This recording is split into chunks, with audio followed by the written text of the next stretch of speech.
suis intéressé au santon lorsque j'étais encore au Kazakhstan, en faisant un voyage dans le sud de la France. Ça doit remonter à une dizaine d'années. Et c'est là que j'ai ramené les premiers santons. Oui. Alors il y avait la Sainte Famille, les bergers, les moutons, il y avait les rois mages.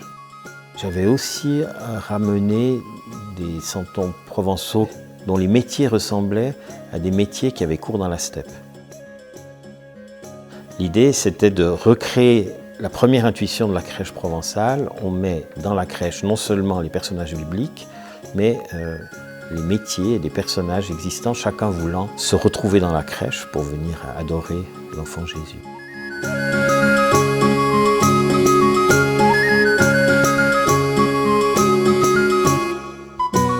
C'est très difficile de pouvoir compter combien de temps j'utilise pour installer la crèche, parce que je fais ça un peu à mes moments perdus. Cette année, j'ai commencé bien un mois à l'avance. Oui. C'est un temps aussi un peu de méditation. Ça se fait doucement, ça se fait un peu quelque chose de la prière. C'est pas la prière chorale ni l'adoration du Saint-Sacrement, mais il y a quelque chose de la prière là autour.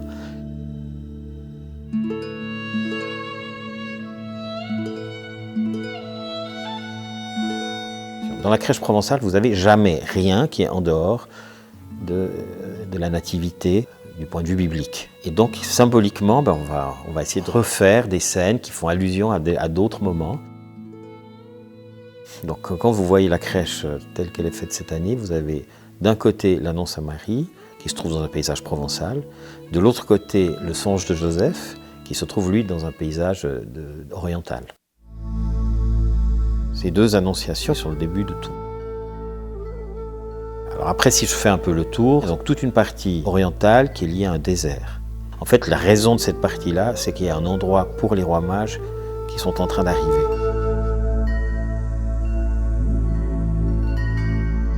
Une centenière que je connais a commencé à faire des personnages de désert, après quelqu'un d'autre a continué, et puis maintenant, alors c'est devenu quelque chose d'assez important et quelque chose d'assez recherché, bien que les puristes vous diraient qu'il ne doit pas y avoir de personnages orientaux dans la crèche. Notre crèche, elle n'est pas que provençale. Il y a notamment un camp de nomades kazakhs, avec des yourtes et des petites figurines qui viennent du Kazakhstan, qui ne sont pas des santons, qui ne sont pas en terre cuite, qui ne sont pas peints à la main. Les Kazakhs, c'est partie des gens avec qui je travaillais lorsque j'étais au Kazakhstan, m'ont dit « mais nous, on veut y être aussi dans la crèche ».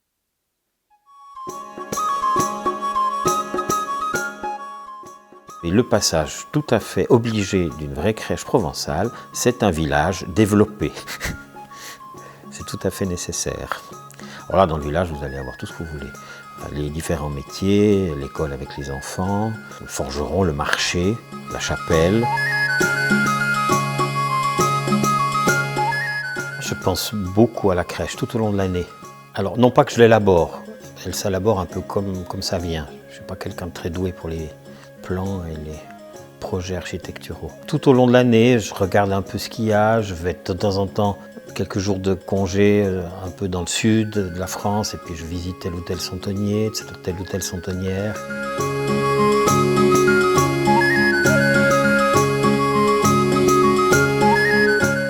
Je suis arrivé à l'abbaye en 2015, après le Kazakhstan. Là, je me suis dit, je fais dans ma chambre parce qu'une communauté d'hommes, ça ne va pas les intéresser outre mesure.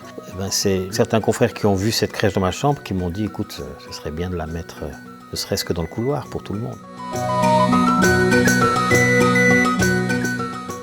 Plus ça avance, plus cette crèche est un des événements de l'année pour la communauté. Ce qui est fascinant, ce n'est pas seulement le travail de constitution, mais vous touchez chacun des personnages. Or, chacun des santons a été fait à la main. Donc chaque personnage que vous prenez en main, c'est quelqu'un qui a passé des heures dessus. Et une bonne partie de ces personnages, la personne qui a passé des heures dessus, je la connais. Enfin, je la connais. On a discuté, on s'est vu plusieurs fois, on a partagé cette passion. Vous avez tellement de personnages que vous les voyez en général, et là, chacun. Vous avez le temps de regarder chacun, de repenser à tout cet art. C'est un beau moment, moi j'aime bien. Oui.